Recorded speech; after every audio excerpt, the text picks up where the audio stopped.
Welcome to the Pre-Health Pod. My name is Lexi, And my name is Natalie. and we're a podcast by students for students who are here to meet you wherever you are. How's it going? It's going so good. Thank you for asking. Life is crazy and busy right now, but I'm so excited to talk to you again. How are you? Yeah, life is crazy busy for me now too. I'm really excited because my schools have been messaging me about second look for April, and Mm-hmm. um, I have to look at the schedule. I haven't looked at it yet, but they sent it to me, and I'm looking at flights for flying to the East Coast, and I'm like, it's actually happening. So I'm really excited. Yeah, are you just beyond excited and just so ready to go see the campus and Yeah, I'm getting a little angsty. I'm currently working right now, but I'm like, oh, right? I would give anything to just like stop working and Yeah. go just start my journey. I like my job, but I'm like, I'm tired and ready to go back to school. Of course, of course. I mean, that's the whole goal, right? But for this Yeah. second look, what would that entail? Is it kind of just a tour? Are you getting to know some of the faculty? What's kind of the goal of it? Yeah, you know what? I'm gonna look it up right now. Um, I figure it's definitely something that's supposed to help students get to know the campus and like see the university or the school, I guess. I don't know if you can call a medical school university, but see the school kind of like in action. So I assume it's more of just like a tour and getting to know it, but I don't know if they'd maybe do some specific sessions for you guys or mixers where you meet other accepted students potentially. yeah, they've been emailing me a bunch. Let me take a look right now. So I'm looking at my schedule here, and they just released it to me for April. And it's Friday through Saturday. So Friday night we have a little welcome reception. So that's cool. So I think I'll probably fly the morning of Friday so that I can save some money on a hotel and then just go to the reception and stay the night. And then Saturday, it's like an all day thing with sessions and speakers that they're saying they have. I'm not sure exactly Wow. what the speakers portion is. I don't think I have the information yet, but I'm sure it's about like financial aid. Sometimes there's scholarship opportunities for medical students. Like this medical school in particular was shared me a document that they put together of scholarships that medical students can apply for that do exist. I'm sure the speakers will be like medical students and maybe some preceptors or faculty members. This is actually a pretty vague schedule. Yeah. But it's It's just sounding like, like just it. get ready to get a tour of the medical school and learn more about the program. It's a Um, surprise. I love it. yeah, because I've never been to this state that I got Yeah, there you into. go. So that'll be fun. It'll be just interesting to see. I'm sure it'll help you a lot to get a feel for where you want to go, even if it's kind of vague right now or if the events aren't very specific in general, you'll still really get a good sense of what it's like to live over there. So that'll be awesome for you. Can't wait to hear about it. When is Yeah. like decision day? I know it's like way later, like it's not for a couple months, but do you Oh my know? gosh, you're right. I haven't received any emails about this, but I remember during my interviews in the fall, they said I should receive an email from the AAMC where I like number my choices or not rank my choices. I guess if I have more than three acceptances, I choose three acceptances, and then there's another day where I choose one. Mm. However, I haven't received those emails yet, so I guess I'll let you guys know. I think it's February Oh, okay. that So I start receiving this up, but it's for accepted students at this point because I know there's still some students who are waiting to hear back from schools, and the right. wait list rolls out around April. For sure. Yeah, there's still a couple months for that, but that's really interesting. I didn't know it was a ranking. Is there like any world in which you wouldn't get your first ranking school? It's not a ranking, Okay. actually. I guess what I'm trying to say is like if you have more than three, you have to trim it down to three. Okay. Well, so if you have like four or five acceptances, you have to get it down to three. All right. All right. That makes We'll sense. see. Very Yeah. stressful. I don't have three acceptances. I have two. So I'm Yeah, like, it'll be easy for most of us in the general public, I think. So, but you never know. yeah. Acceptances are still coming out, Lexi. I wouldn't speak too soon. So, Yeah, I'm still waiting to hear back. I don't know. I don't know yeah. anymore. I have some friends who I don't know if my schools were like this, but for them, when they interviewed, they have one decision day for all of the interviewees. So people could interview August through February, but they have one decision day in February or March. My schools weren't like that. They were like, we release acceptances rolling, like through at different times throughout the application process. Um, so everybody's journey is different. It is. It is. And that's really important to know is just not to compare yourself to anybody or pay too much attention to what other people are doing because everybody's journey is their own. Yeah, That's yeah. definitely something that I've really been noticing too since I've been back at school, but we can talk about that later. Well, I wanted to what's know. new with you? What's Oh, going on? let's think. I've started classes, so that's really exciting. I'm back at ASU. I moved in at Tempe. I've gotten to see all my friends that I haven't seen in a while because again, since I was in Spain, it's been almost Yeah. a year since I've seen some of my friends from Tempe. Oh, wow. Yeah, it's been crazy. But we've just been hanging out, having a good time, and then trying to start studying because we were already having exams and quizzes and labs Oh all my starting. God. Yep, yep. But I was actually going to tell you the funniest thing ever was when you were talking about your murder mystery party a couple podcasts ago. I actually got to go to one of those. What? I did that recently with my friends here in Tempe. It was like one of the first things that we did when we got back to campus. I mean, college students were really cool. We like to do the murder mystery parties, right? So, Yeah, apparently. yeah. So, my character, I was Bonnie Lass, and I was an investigator from Scotland. I have a terrible Scottish accent, but I Oh tried my my. best. Yeah, So we had a like, good time. was it like South Side, North Side? Was it similar murder vibe? Like who killed who? Yeah, it was okay. So the whole deal of it was I was just visiting. I'm from Scotland, but I was visiting, and I think it was in California. And it was like this wine orchard, like this grape orchard where they make wine. Yeah. And the like main guy that like runs it, I don't even know if you would call it a CEO of the wine orchard. The guy that owns the orchard was killed. And so all of like the friends and family and all the secrets were coming out, and it was really, really fun. Oh my God, that sounds awesome. Did you We get to? did we did not solve the murder. Oh, oh. Yeah. I don't remember. Did you say that you solved your guys' murder when it happened? Yeah, there was like a big reveal at the end, like the way it all worked out. And then they Oh. guy with a Nerf gun at the end of it. Oh, that's funny. So yours was Yeah. definitely a little more involved than maybe because we were just supposed to figure it out and nobody figured it out. Yeah. Well, the person who hosted this murder mystery party bought a package or something with like all of these descriptions. So, Right. Right. yeah, had to be There a you go. well thought out thing. But that's really fun. That's awesome. And It I is know you fun. just moved into your new apartment. Right. Moving sucks, but you made it. Oh my gosh, it was the worst thing ever. But actually, it was a lot easier this year than in past years because it is January that I'm moving in instead of in August. And in Arizona, Oh my August God. is the worst time to be even outside a little bit. So moving a heavy boxes really far distances in the 110-degree heat, whew, not great. So it was a little Yeah. easier in that way. That was nice. But now I moved into this apartment. I should be here for a while. I'm not planning to uproot anytime soon, like you are, potentially. Oh my God. My boyfriend's like, can we just stop moving every year? And I'm like, I know. You're like, I know. yes, I don't know. I I have would. no idea like where people live at my medical school. We have a housing information session actually coming up on Zoom in a few weeks. And some schools are like you find your own housing, some people provide graduate housing, so I don't know. I think I Mhm. want to live definitely with everybody the first year. Yeah, that would be awesome.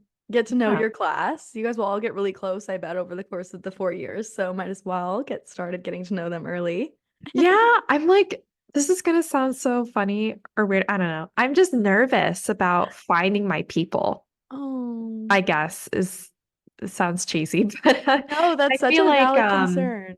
I feel like when I was in college, I didn't find my people until later in college. Like the people I truly vibed with, we shared a lot of the same activities. And like my roommates, they were so nice and I really enjoyed hanging out with them. And I still hang out with them a lot, but we don't have a lot of the same hobbies.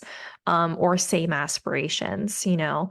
And then later in college, I definitely met a lot more friends who were pre-med or very, very ambitious and also have these great dreams of being like top doctors, you know, just stuff like Mhm. that. And I'm excited to go to medical school. And I'm like, oh, I hope I find my people who are also like, you know, really into rock climbing like I am. And I feel like Right. I was definitely halfway through college. It was a lot harder to find people like that because of the pandemic and being thrown out of social situations entirely. And so I just hope I can get all that back when I go to school again. Yeah. I mean, I have to say, if what you're worried about is you want to be around people that want to be top doctors, I think you're gonna find your people there. But I know, I totally know what you mean. It's definitely something that's a valid concern, but I think you're gonna be just fine. Everybody is going to have their own like niche, I think, and because it's Yeah. such a small community, but I think it'll be a good thing because you guys will get to know each other really well, and then you'll have something to connect with. Yeah. Like you'll find something. But I'm sure, like, especially if you consider the location of your medical school, that can kind of tell you what kind of people you'll find there. So, and also like the extracurriculars of your medical school, I know that that's also something you've been researching. So, Yeah. if you're going to a school that has those things, I really feel like it's going to be just fine. You're going to find those people for sure. But it is scary. Yeah. It's daunting. Whole new group of people, whole new world, A basically. new place. I don't know anybody there, Yeah, a new but family. I'm excited. My best friend, who is going to be on our podcast actually next week, she had some new interviews that she might talk about. I'm not going to say where, but it's definitely a little closer to where I am Oh, for yay. medical school. So I'm really, really excited because I, at least we can take some sort of trip Of course. where we meet in the middle somewhere. Yeah. And That's traveling's exciting. always fun. You got to get out of your little town and explore. So that's great. Yeah, yeah. I already told her, I was like, we're gonna take a trip to New York City for sure, Right. Christmas time. Love that. Oh my gosh, can't wait to be updated on that. Yeah, yeah, But you yeah. know what you really need to focus on is keeping up your resolution of doing Just Dance. You know, girl, I did it yesterday. Did you? I did You're still on the Just a Dance? 30-minute 2000s Just Dance playlist, and my Just Dance Amazing. Unlimited runs out in 5 days, and I'm like, ooh, do I pay for it again or do I just quit now? And I was like, I think I'm gonna keep going. You seem to be enjoying it. I would say keep it going. Make sure your apartment or dorm or wherever you live when you go to medical school has enough room to just dance. Yeah, yeah. No, that'll be really important. How about your puzzle? How's the puzzle going? Oh my God. I did not complete it. It was too Oh, difficult and I left it at Alex's like family's house and I don't really know what happened to it. right. Right. Okay. So I could have been a millionaire, but maybe I just will never be anything. Well, that's not true. You know that. Silly. Well, all right. Do you Yeah. think we're ready to transition? Yeah, yeah. I know. Well, we don't have a guest speaker for our episode today, No, but Natalie here is still an undergrad in I a am. pre-med, and I'm still a pre-med at heart, but transitioning to the medical school stage of life, of the pre-med journey. And so I know Natalie hasn't applied yet, and she's still early on in the process. I am. So I just wanted to give you the opportunity if you have any questions for someone who is literally in the middle of the application process, Yes. nearing the end, and Work. has it fresh in their memory about the application and getting accepted. Yeah, no, I have a lot of questions for you, Lexi. We won't get to all of them today, obviously. We never do. But I think that there's a lot of things that you have a lot of wisdom about and you can shed some light on for me and anybody that might be listening that is applying to medical school soon. Just those common stressors that we all face and how to kind of deal with them and overcome those issues. So, my first thing that I really want to know your advice on is letters of recommendation. And Yeah. this is a really complex topic, I know, but I just kind of want to see what your tips are for getting noticed by a professor, how to connect with a professor, especially if you don't really know where to start, like you don't have something that outright jumps at you, or if you're at like a big university like ASU, where sometimes you feel like you Yeah. might be getting lost in the crowd. What do you have to say about that? No, that's a great, great question. And I think letters of recommendation are really tough. I will say I think I've collected them. It took me a while to collect mine. I was thinking about my letters ever since I started college, actually, and like what experiences that I was setting up for myself where I was developing these long-term relationships and mentors. For me, they were some of them were from professors who were first my mentors, and then some of them were like my employers when I was a scribe. So one of them, actually two, wait. It's funny. It's like I just applied, but I'm like trying to remember. Okay. So one of them was from my principal investigator of my lab. I almost said private investigator. Yeah. Do you know if I was actually really confused about that when I first joined my lab? I was like, what do you mean you're a PI? Are you like Yeah. a Okay, detective? FBI. So yeah, one of them was a principal investigator of my lab. I think we had a very strong recommendation because I had worked for her for all 4 years of college, and then she also taught a class for me, and it was microbiology, and so she was both my professor and my mentor. And then another was one of my guest speakers of the National Pre-Health Conference. So you could be someone who's like a mentor of your club, um, or maybe like a faculty mentor. I think of your club is the best analogy to that. Third was my physician that I worked most days with when I was a medical scribe for the ER. If you are applying to medical school, I highly, highly recommend you have at least one physician write you a letter of recommendation, especially one that you've worked with, either as a medical scribe, a medical assistant. That's very important. Yeah, that's a really Um, good piece of advice because yeah, that's not always very easy to come across. yeah, most definitely. Um, Fourth was my second principal investigator when I worked in my lab in Switzerland. I actually asked for that letter of recommendation when I was a sophomore in college because I wasn't going to see her again. I was like, hey, is there any way you could write this for me? And I stored it in my interfolio. And then lastly, Are you allowed go to ahead. look at them? Sorry, I didn't mean to interrupt you, but are you No. allowed to look at the letters? Like, how did you store it for 2 years? Yeah, Or, that's a good question. So interfolio is like a data. I don't know how to explain it. I guess it's like a storage for letters. You can link it to your AAMC account. So I go on Hmm. Interfolio and there's like a tab there that's like called letters of interest, I believe. And at the time, I put in all of the emails and the names of the mentors who were writing me recommendations. And they allow you to automatically generate in the request in the site an email that will send to your recommenders for them to submit a confidential letter of recommendation. And so oh, they get a private link, they submit the letter, and they send it to your little storage unit on your computer. You can't look at the letter at all. However, what's great though about Interfolio is that they'll look at your letters and make sure that there's a signature and a letterhead. There was mhm. actually a problem with one of my letters. Where it didn't have those two things, and that would make Oh, it invalid for my application. And so when Interfolio told me that, I emailed my recommender. I was like, hey, I need these two things. I'm sorry, I guess I didn't realize I should have told you in advance, but would you mind just putting those on there and resubmitting? right. So that was great. And it was actually really great too because I was initially going to apply my senior year of college. I got my application together and I gotten my 4 recommendations together. But at the last minute, I decided not to apply. So I just kept them stored in my letter for another year. And at the time, it was only a year's difference between applying.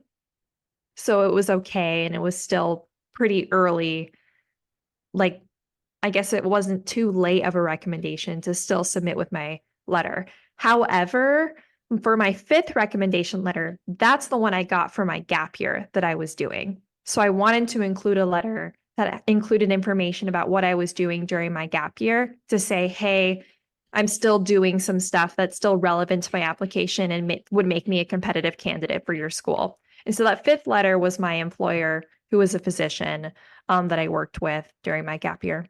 Yeah, and I know that not all med schools require all 5 letters, but it's like optional to submit extra.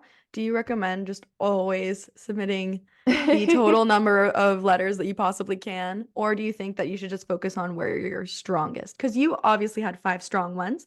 Maybe not everybody does. So what would you Yeah. recommend for that scenario? No, that's a really great question. One thing I would do for sure is look at your school's requirements. Some schools require like a certain number of letters. Other schools don't really require a certain number. They just say we require letters that reflect your experiences, and like someone could say how well you have done in these experiences. So what I highly recommend do actually before you even reach out to any recommenders or do anything for your application is make an Excel spreadsheet and put in the names of those schools that you're applying to and write down the requirements for their letters of recommendation. Some of them require a committee letter from your school. Mm. This is something I didn't know about Yeah, can you until explain? I applied. Yeah, it's a little confusing still to me because Arizona State University doesn't do it. So, for example, I think Harvard University is one of them. Um, they require a committee letter, which is basically a letter from your pre-health advising office that is like one summary of who you are and why you could be a competitive candidate. And Harvard said they required this. However, I reached out to my pre-health office at ASU and they said, no, we don't do that. Just let them know ASU is not a participating school for a committee letter. Hmm. And so basically, I just submitted like my 5 singular recommendations. And I believe there was a checkbox that said, like, we don't do confidential letters or committee letters. Okay. So Interesting. I'm Wow. not the best person to ask about committee letters because I came from a school that doesn't do Right. them. But if you go to another school who does, I would definitely make sure you ask your pre-health office in advance for more information. Yeah. Yeah, that's a great piece of advice. I also go to ASU, so I had no idea that we don't even look at Yeah. those committee letters there, You know, but Natalie, they've changed so much in the last 2 years. Like I keep getting yeah. emails from them about like now they're doing a pre-health application boot camp. Mm, And I'm like, whoa, that's awesome. I wish I had that. So things might change. So if you go to ASU, I still recommend asking the advising offices if they do it because they might change their definitely. mind one day. Yeah, now that we're getting our med school and they're like putting funding towards that, maybe we're gonna be a little bit more developed in that category. But Yeah. it sounds like your major advice for the letters of rec is to just start early and to start planning early and to really put time and effort into developing those connections outside of class and on your own. So that's an awesome piece of advice. The last thing, I know I'm asking a lot of questions about these, but these are super, super important. No, please ask. Yeah. Yeah, the last thing I was wondering if you had any advice on was, do you think that there's any red flags in like professors to look for like the people that you maybe shouldn't ask? Or is there anything that you like should not do when you're asking for a letter of rec? So both on the student side and the professor side. What do you think? Well, that's a good question. Sorry, my dog is like, my dog's growling at me. Your dog wants to answer the question. Yeah. Let me at it. Oh my gosh. No, that's a good question. I highly recommend asking mentors or professors that you have done a project with, or maybe if you've gone to like their office hours, like not just a professor like in a big lecture setting that you don't know very well. Um, Yeah. Or I highly, maybe yeah, go ahead. sorry, don't mean to keep interrupting you. I was also gonna say, maybe if it's like a science professor versus non-science, does that have any play Oh, in like what kind, like, does that matter very much? What would you say? for me, that is a great question. I remember actually my pre-health advising advisor recommending I have a humanities professor write me a recommendation letter. Mm, However, for me, I didn't have anyone in my experiences that I felt would be able to write me a strong letter. I felt like it was more beneficial for me to have people who could really like showcase my attributes and my experiences very well because I didn't really have a professor of humanities. Like I was I remember when I was trying to figure out what to do, I was thinking about my human event professor from freshman year. But Right. I was like, that was 4 years ago. And I did work on him with like one project, but I just felt like it wouldn't be the letter I'd want it to be. I'd rather ask someone else who I recently worked with and it was more Mhm. long term. So I think if you I guess like the piece of advice I have is don't seek out a letter because you feel like it's a requirement that you need. Like Mhm. don't just get a humanities professor to write you a letter because you feel like you need that and it will showcase your experience as well. I think find someone who actually mentored you and you had a positive experience out of that and you believe would be able to showcase your attributes well. That is a great piece of advice. Thank you so much for all the wisdom, Yeah. as always. I Yeah, of course. I think a lot of people have this question. I have friends in my classes right now that are, because I am now a second semester junior, so I have friends that are starting to apply right now, Oh, and wow.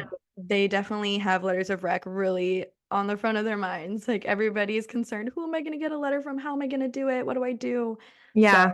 just it's something that we're all in this together on. Yeah, Just don't be afraid to ask your mentors for a yeah, letter. Like it's just make sure to ask them a few months in advance, maybe like right. 2 to 3, especially for medical school. That's a very big letter. And another thing too, my mentors got a little confused with interfolio. So make sure to squeeze in some time for them to like Teach them. figure out interfolio. Yeah. I didn't read any of my letters, but there was one mentor who was like, "Can you please help me submit this Yeah. or just show me what to do?" And I had to walk her through it. So just be wary of that. Yeah, yeah, the tech part. Something that Yeah. nobody thinks about, but it is important for sure. So then my next question or something that we want to talk about and discuss is I am back in school right now. I am currently taking anatomy, and if anybody has taken it or has taken it in the past, you know that there is a lot of studying, a lot of memorization, a Oh lot my of gosh, tests, yeah. quizzes, practicals. It's crazy how much information we are learning in this class already, but I know it's just gonna like skyrocket in med school. But I am also taking my MCAT soon, as we've discussed previously. So a lot of studying is coming up in my future. And I was Yeah. wondering, what do you think are some study tactics? How can we all do our very best on all these exams that we have to do? Especially, there's a lot of information and a lot to cover. I How do know. you do Um, it? I think the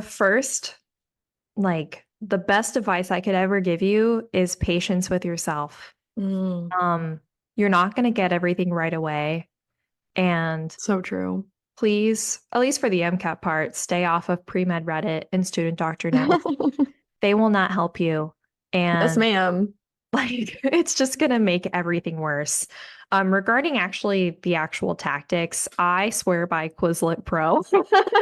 You're not an Um, Anki girl? I tried Anki You're not and Anki. I did it for a couple months for studying for the MCAT, and I'm gonna be honest, I just didn't really vibe with it very much. Um, Hmm.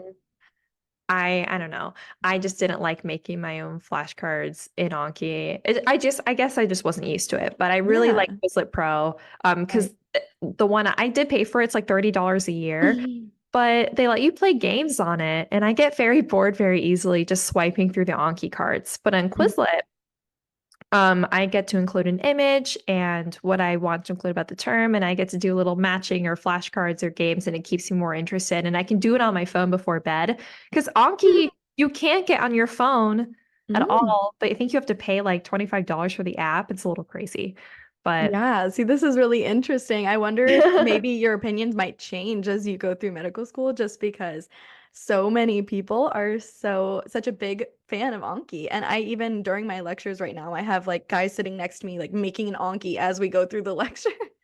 So it's just a huge thing for pre-meds and med students in general. So I'm really curious, but this is just something that we can show to see that everybody has a different learning style. If it doesn't work for you, it doesn't work for you. So yeah, totally yeah, fine. exactly. And I felt like something was wrong with me when I didn't like Anki. I'm Same. serious, Natalie. I was like, oh my God, all these medical students, they all use Yonki. I see on social Yeah. media, Anki's like the thing to go. I'm like, why? I don't like it at all. It's Yeah. not my vibe. And I did a lot better on the MCAT after I switched to Quizlet. on That's my awesome. practice exams. So I'm just going to stick with that for now. But one of my friends who is in medical school right now, I was actually talking to him about the Anki situation I had. And he said it's because you shouldn't make your own Anki cards. Just use the ones that are already Mm, pre-made. You're just going to waste so much time making your own Anki cards and you're just going to start like memorizing what you made, like yeah. the words in it, not the actual comprehension or understanding of it, if that makes sense. Whereas Yeah. Quizlet confuses me so much in the games that I can't ever memorize it. So I have to try to understand it. That's true. I bet when you get into those complex topics in medical school, I feel like the games might not be as useful as they are for like when you're in Yeah. high school and memorizing vocab. Yeah, exactly. So we'll see. But for Yeah. studying in medical school is a lot different than undergrad because some medical schools have learning specialists who will sit down with you Mm, and help you understand how you study best. that is cool. That's what I really like about the one I got into, and I was like, oh, this will be very different than undergrad because I'm That's actually gonna get a amazing. lot of help. Yeah, we love help. Don't be Yeah. afraid to ask for help, everybody. That's just such an important thing to know is that everybody needs help sometimes, and we're not all just born with all the information in the world in our brains. So, Yeah, exactly. So yeah, I like Quizlet. I'm a very much a visual learner, so I would write down or draw out all of the metabolic pathways, like the Krebs hmm. cycle and the electron transport chain, and I put it on my wall, or I'd take a picture of it and upload it to my Quizlet. Yeah. It Um, sounds like part of what you're describing is like that active recall, right? Especially if you're yeah. drawing it from memory and you're actually doing the motion to draw it and like writing it out. That's definitely really useful, I've heard, for memorizing things. Yeah, and you trick your brain. You're like, oh, you're just drawing a pretty picture. Who cares? It's not protons, it's like shooting stars. Yeah, cute, funny. We're doing girl math for studying. Yeah, seriously. I did girl math today. This is so off Oh topic, my but gosh, I tell was me. like, Alex, if we go for lunch right now, I know we were going to make pizza for lunch, but I was like, if we make pizza for lunch, we won't have enough pizza for our party tomorrow. So why don't I go get lunch for us at the Korean barbecue place and it'll be free because then we don't have to pay for pizza tomorrow. That is so smart. That's the best example of girl math you could have possibly come up with right now. If And anybody doesn't know what that is, she just explained it perfectly. Yeah, you got free food because you didn't spend money yeah, on pizza. but I don't think I'll go back. It wasn't very good, unfortunately. Oh, It oh. was a new place I was trying, but they're opening a poke place right next to it, and there's no poke around me, and I'm really excited. I love pokey. You're so lucky. Yes. I'm so excited for you. You can use it for your study snack. Yeah, exactly. Yeah. Or I guess me, because I'm the one who's really studying pretty hard right now. But you can kind of relax until you get into your medical school. But yeah, I'm starting to study. I'm just kind of like starting to try to make a study plan. That's a really hard thing that I know a lot of people kind Yeah. of struggle with, especially when you're getting into the MCAT, because the study plan is over the course of such a long time, and it's so important to know exactly what the internal deadlines are and what you're expecting of yourself, but then also to give yourself just some flexibility and a grace period because we're all human. So, Yeah. That was really tough, but yeah. for me, I think the best way I managed that was blocking off time in my calendar.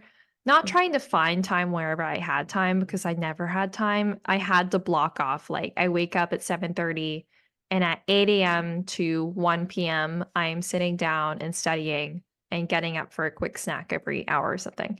Um, so I highly recommend doing that if you can. Yeah, no, I think I will. I will definitely be blocking out some time specifically because otherwise I don't know if I'll be able to stay on track. So, and I bet a lot of Yeah. people feel the same way.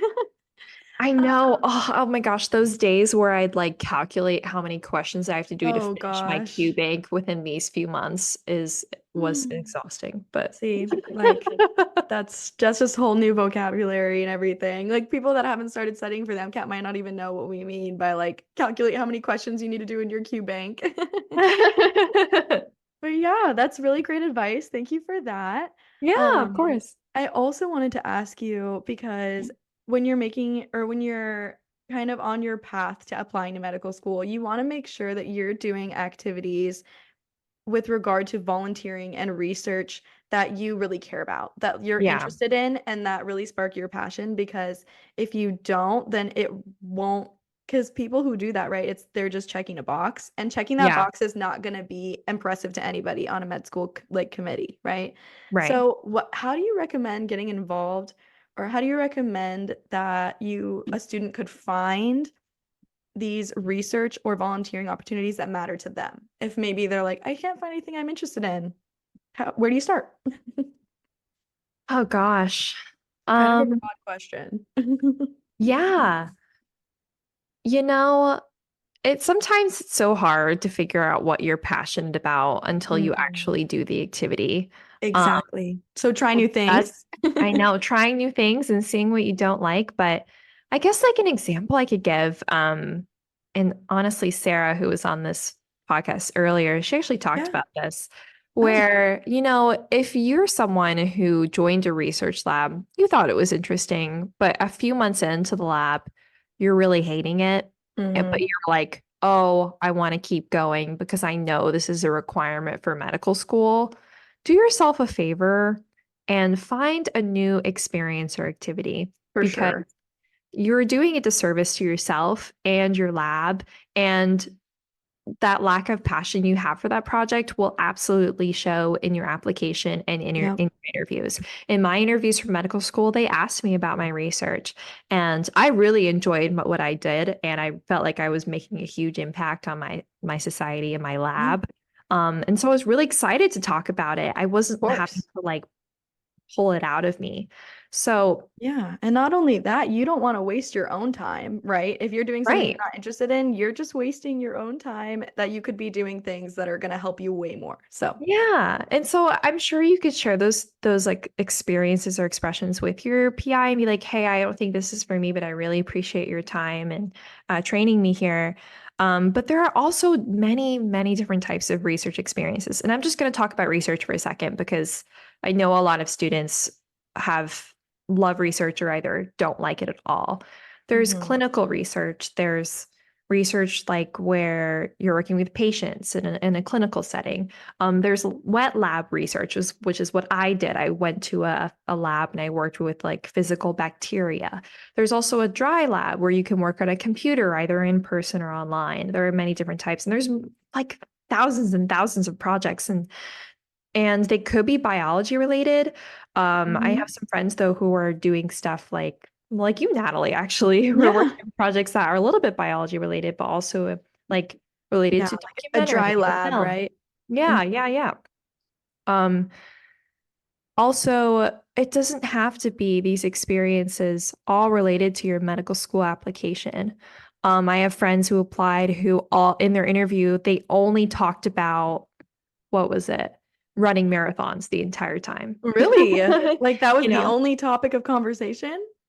Yes, I'm serious. Like they'll have a one-on-one and they'll be like, "Oh, that's cool. Like, why do you think you stand out? But I want to learn a little bit more about how you were a swimmer for a long time. Like, that's Yeah. really, really cool." Like those experiences where you have fun and you're more human definitely make you stand out in your application. So don't be afraid to do those and Yeah. love Showcase your doing them. hobbies. Yeah, showcase your hobbies too. Like that, I highly recommend putting your hobby too on your application Hmm. 100%. Yeah, for sure. Um, so just, I know it's hard to find activities that you aren't passionate about, but when you look at those listservs that maybe your honors college sends out or Hmm. like whatever you're getting in your email, take a look and be like, oh, this could be interesting. Try it out. And if you don't like it, that's okay. Move on to the next thing. But if you Yeah. do like it, that's really, really awesome and commit to it. Commitment is the biggest thing you can do for your application. If you can show a medical school that you're able to stay in something that you enjoy for 1, 2, 3 years, that's impressive because it tells us that you can stay in medical school on and commit to it all the way through the end because it's a very long journey. You got Mhm. 4 years of medical school, then 3 plus 4, 5, 6, 7 years of Yep. residency, depending on what specialty you go into, then Yeah. fellowship maybe, and then you're an attending. So Yeah. So you need to be commitment and committed. passion. Yep. Yeah. Definitely got to be committed to the journey. So they like to see that early. And yeah, just doing a lot of research probably and putting yourself out there, being ready and willing to try new things. Yeah, And yeah, for yeah, sure. not getting stuck in something that you're not interested in is kind of what I'm hearing from you. A little summary there. You Yeah, like mentioned. I've done stuff like that where I've joined a summer project that you could continue, but um I didn't really like it or enjoy Hmm. it, and I just stopped it. And Yeah. I didn't have enough room to put it on my application anyway. So, because I decided to put things on my application that I did more long term that I actually enjoyed. Right. And sometimes less is more too. You don't have to True. fill out all the 15 boxes on your application. If you Hmm. just put like six, seven, or eight that you really enjoyed that you did for a while and that you can really speak about, that also is very like Yeah. impressive. Yeah, and just like you said, like it's important to know yourself, doing that introspection. Like you could tell this was not for you and you decided to act on that and find things that were for you. So that's really, really important throughout your pre-med journey is know yourself and play to your strengths. This is all about making you the best that you could possibly be. So it's really important to just do a lot of just by yourself reflecting, I think. Yeah, yeah. And And therapy is great for that too. yes, everybody go to therapy. Everybody should. Everybody in the world, I think, no matter what. Yeah. Yeah. But then one of the last things that I wanted to ask you about was Yeah. networking, which I think is something that scares a lot of people, and a lot of people Mhm. don't know how to do it, what to say, how to start. Just what I think that you are the queen of networking. I'm gonna put this out there to everybody. I've never met somebody so good at networking as Lexi is. From the first moment I met her, she was like, "Oh, just email all those people." Like, I don't know about this. I don't know if they're gonna accept me. She's like, just send them like an email and then send them another one, maybe. So you're really good at those cold emails and just developing a network. And you have this amazing NPHC nonprofit that you've started, and that required a lot of networking too. So please give us all the networking wisdom because that's definitely gonna get you far if you can network. Yeah. Well, thank you so much, Natalie. You're so Oh, kind. you are welcome. It's just true. I'm gonna These be are facts. honest. I'm pretty sure it helps that I'm a little bit extroverted. I really Hmm. like talking to people. Me too. And so I know a lot of people aren't like that, and that's okay. And you Yeah. don't have to be like me where I'm like, let's go out to lunch tomorrow or whatever. Um, but I guess some advice I can give is you're awesome. You're a badass. Like you're Remember working that. hard. That's like my Really good mantra in advice. therapy. Anyway, um, you know, don't be afraid to have the guts to reach out because the worst they can say is no. And even though that no might hurt a lot, it's okay. It will hurt a lot less in 5 years when you forget about it. I've had people tell me no all the time in college for things Hmm. like joining a project or I've actually applied to multiple like prestigious research projects that I didn't get accepted to, or scholarships, or reaching out to like potential, what's another example? Like a community service project I wanted to do. And some people Hmm. be like, no, I don't have the time, or no, I can't take you in, or no, Yeah. I don't want to speak at your conference. Hmm. I don't have the time, or I don't want to do this. It doesn't seem cool. Like people Yeah. say that. And how do And you that's handle that? okay. Yeah, how do you handle that rejection? Well, I'm really good at not internalizing things like that or making it too personal. I'm really good at like, okay, I understand and moving on to the next because then there are people who will say yes or who are really excited about your project. And that's Hmm. something I like to dwell on more. For the networking aspect, don't be afraid to go to those activities like conferences. I was Yes. at the AMSA conference, and that was a really great decision I made to go to. And we were really lucky it was in Phoenix this year, but also like poster presentations at your school, club meetings, and make conversation. I think one of the best piece of advice I ever heard, and this is actually something Sarah said, she said, don't be afraid to make it all about them. Ask them so many questions, get them really interested, make yourself really, really interested in them and their project and what they're doing. Hmm. And Don't be afraid to ask lots and lots of questions because then they'll want to share and invite you into their project and their activities. Um, Yeah, I love that piece of advice. I remember that. First yeah. episodes. So I think that's a really, really good piece of advice. Be professional, shake their Hmm. hand.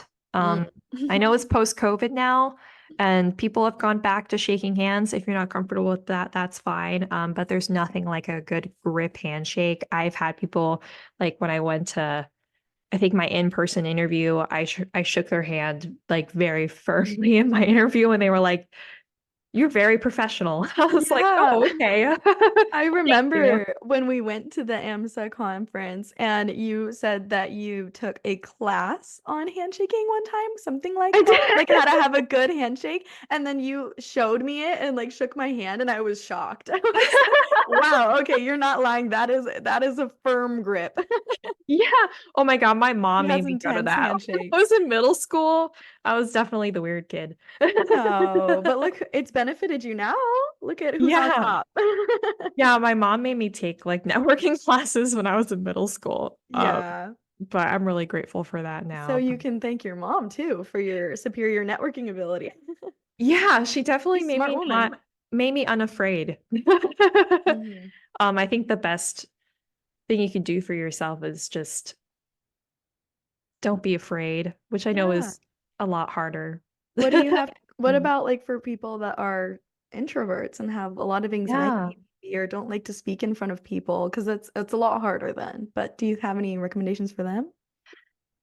Oh, yeah, no, I know it's really, really tough. Yeah. There's sometimes even though I get a little anxious, like to meet people or try to invite people to conferences in person because they're just so impressive.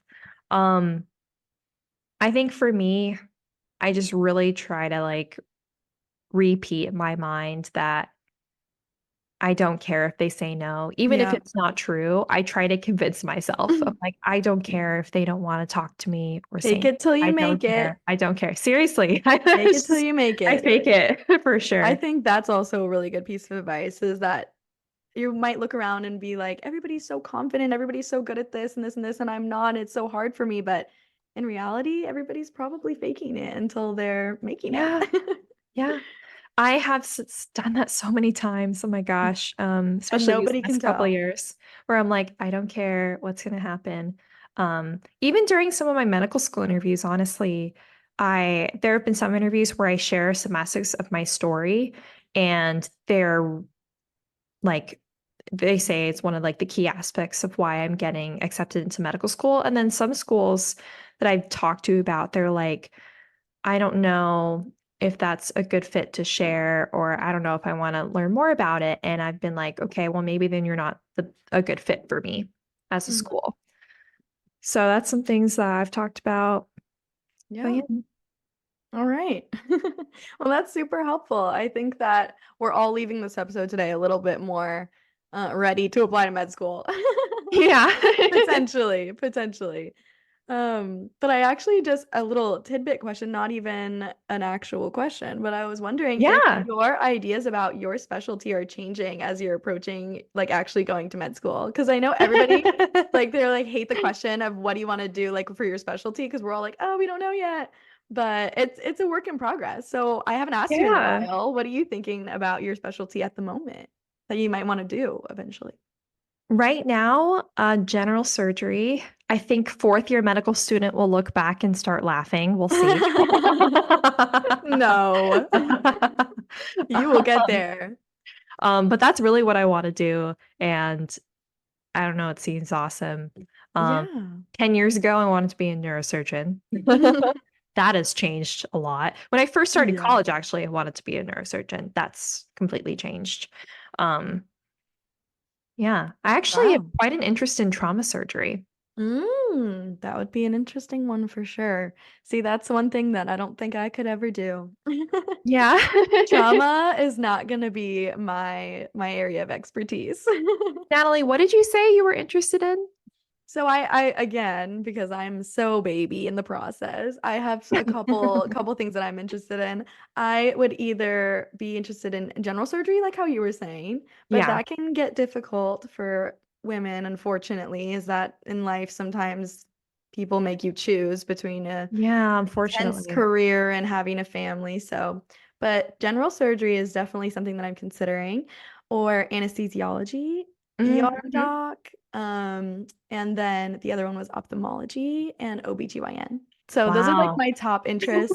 It's kind of all over the place, but they're all things that I'm separately interested in, and I just need to figure out which one I'm most passionate about when I dive into it. So obviously I have very shallow experience with Yeah. these specialties so far, but those are just all the ones that kind of pique my interest. And I'm like, I You thought know, about peds and like yeah. pediatric surgery because I have a professor that was involved in peds right now. And also, I took a class last semester where we had a pediatric surgeon give a talk. But I don't know if actually I could do that because they all talked about having a kind of PTSD from the things that they would see from the children, just really sad stories that would kind of haunt them at the end of the day. So I don't know if I could do that. And it's important to know like what you can take. And I'm very just empathetic. And so I think that might take a big toll on me over time, especially if I want to have my own family eventually. So, Wow, yeah. That's really tough. And I remember when I worked in the ER, um, I would actually meet some kids who have gone through some really horrific things and they'd be shuffled to the ER. And it was really, really tough to witness that and go through it. But, you know, as doctors, it's something that it's really important to talk about, like with a mental health counselor, and to, if you do choose to go into these specialties, like we're really grateful to have you be an mhm. anchor for these kids and these people. And for the But it's parents. also important to get help yourself and make sure you're still maintaining your mental health throughout the entire journey. And I know that's something that's been really hard to talk about in our history of medicine, and really looked down upon for people, especially when they're applying to medical school and or are renewing their boards or becoming doctors. Is just it's okay. Go get the Mhm. mental health support you need. And I think our generation will really help with that as the Yeah. years go on. Yeah. I'm really intrigued to see how medicine will even look by the time that I'm a doctor because it's going to be, a good like 10 years from now, I would say, before I'm practicing. Yeah. And in 10 years, so much could change, so much technology is going to develop, and maybe the whole system of medicine might be shifting because that's something that also is kind of an issue right now. So it's just really Yeah. interesting to think about. Yeah. Yeah, for sure. For sure. Well, That's it all. was so awesome chatting with you, Natalie. Thanks for asking me all these questions. Of course, thank you for answering them. Yeah. It's been super, super fun. And I'm really excited for my next episode. We're doing it with my friend, really good friend, Hannah Fry. And Yay. she is also applying for medical school in the same cycle as me. So we'll talk about it next in a couple weeks when we chat with her. Um, Can't it's wait to been meet really her. fun. I think she's like one of my only friends who's applying at the same time as me. Yeah, and she's your So same age, yeah? yeah, we both Yeah. graduated the same year. So Great. So because excited. everyone else that I know who's applying is either younger than me. All of my friends from my year besides Hannah are already in medical school or Oh, decided not to wow. go. Yeah, Wow. That's yeah. crazy. I was like an outlier. I was like, nah, not yet. It's all your journey. Everybody's Yeah, different. yeah, exactly. Well, I'll roll the credits. This podcast was produced by Ari Rosenthal and Lorelei Edmonds. You can find our conference on Instagram, Twitter, and LinkedIn at National Pre-Health Community or NPHC 2020. You can also find our podcast on Instagram at PreHealthPod. You can find all of our events, including our next National Pre-Health Conference, May 18th through the 19th at nationalprehealthconf.org. And please leave a review, or tell one friend if you liked our pod. Thanks for listening, and we'll see you soon. Bye. Bye.